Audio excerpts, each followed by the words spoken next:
Assalamualaikum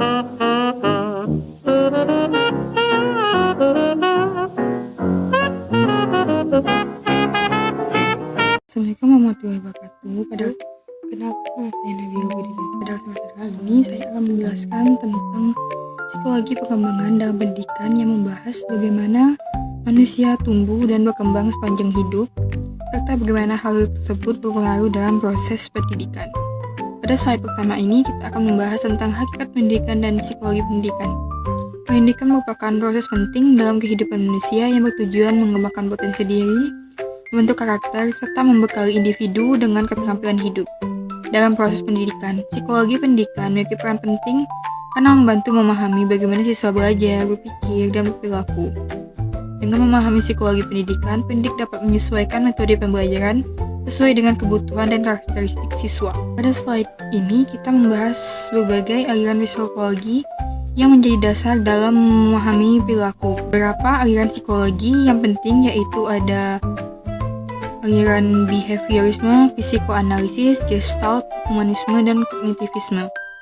Setiap aliran memberikan pandangan berbeda tentang bagaimana manusia belajar dan berkembang. Dengan memahami berbagai aliran tersebut, pendidik dapat melihat bahwa perilaku manusia dipengaruhi oleh faktor internal maupun lingkungan. Slide ini menjelaskan tentang pertumbuhan dan perkembangan manusia. Sejak dalam kandungan hingga usia lanjut, manusia mengalami pertumbuhan dan perkembangan secara terus-menerus. Pertumbuhan berkaitan dengan perubahan fisik, sedangkan perkembangan berkaitan dengan perubahan kemampuan seperti berpikir, berbahasa, dan berinteraksi sosial. Pada proses ini dipengaruhi oleh faktor biologi serta lingkungan yang saling mendukung. Pada slide ini kita akan membahas tahapan perkembangan manusia. Perkembangan manusia terjadi melalui beberapa tahapan, yaitu masa prenatal, bayi, anak-anak, remaja, dewasa, dan lanjut usia. Setiap tahap memiliki ciri khas dan tugas perkembangan tertentu. Keberhasilan dalam menyelesaikan tugas perkembangan pada satu tahap akan mempengaruhi keberhasilan pada tahap berikutnya. Pertama ada masa prenatal. Masa prenatal merupakan periode awal yang sangat krusial dan proses pertumbuhan fisiologis manusia karena segala dasar struktur dan fungsi tubuh terbentuk sejak pembuahan hingga kelahiran. Yang kedua ada bayi.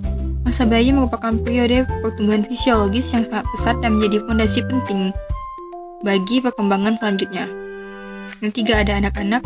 Masa anak-anak merupakan fase penting dalam proses pertumbuhan fisiologis yang ditandai dengan pertumbuhan stabil namun progresif, peningkatan kekuatan dan koordinasi tubuh, serta penyempurnaan fungsi organ.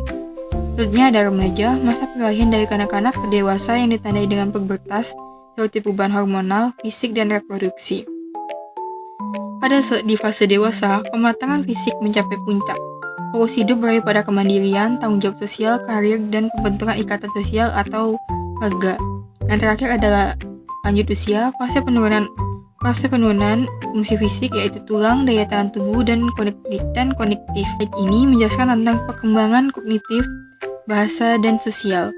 Pengembangan kognitif berkaitan dengan kemampuan berpikir, mulai dari berpikir sederhana hingga berpikir abstrak. Selain itu, kemampuan bahasa juga berkembang dari selera sederhana menjadi komunikasi yang kompleks. Bersamaan dengan itu, individu belajar berinteraksi dengan lingkungan sosial dan membentuk hubungan dengan orang lain. Pada saat ini, kita akan membahas perkembangan sosial, emosional, dan lingkungan. Perkembangan sosial dan emosional sangat dipengaruhi oleh lingkungan seperti keluarga, sekolah, dan masyarakat. Lingkungan yang positif akan membantu individu mengolah emosi, berinteraksi dengan baik, serta membangun rasa percaya diri.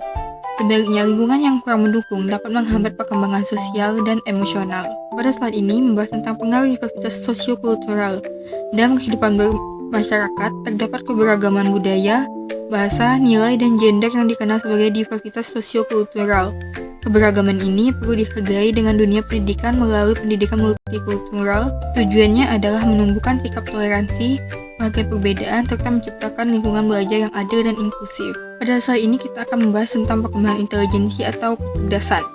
Setiap individu memiliki tingkat intelijensi yang berbeda-beda. Intelijensi merupakan kemampuan untuk berpikir, memecahkan masalah, dan menyesuaikan diri dengan lingkungan.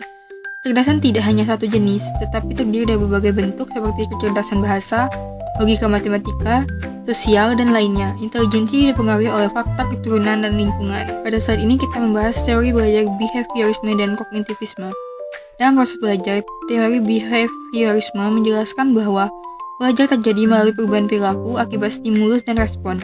Sementara itu, teori kognitivisme menjelaskan bahwa belajar melibatkan proses berpikir, memahami, dan mengingat informasi. Kedua teori ini membantu pendidik dalam menentukan metode pembelajaran yang efektif. Kesimpulan dari pembahasan ini, secara keseluruhan, psikologi perkembangan menjelaskan bahwa manusia mengalami perubahan secara bertahap sejak dalam kandungan hingga usia lanjut. Perubahan tersebut meliputi aspek fisik, kognitif, bahasa, sosial, emosional, dan intelijensi yang dipengaruhi oleh faktor biologis dan lingkungan. Karena itu, pemahaman tentang psikologi perkembangan sangat penting dalam dunia pendidikan agar individu dapat berkembang secara optimal.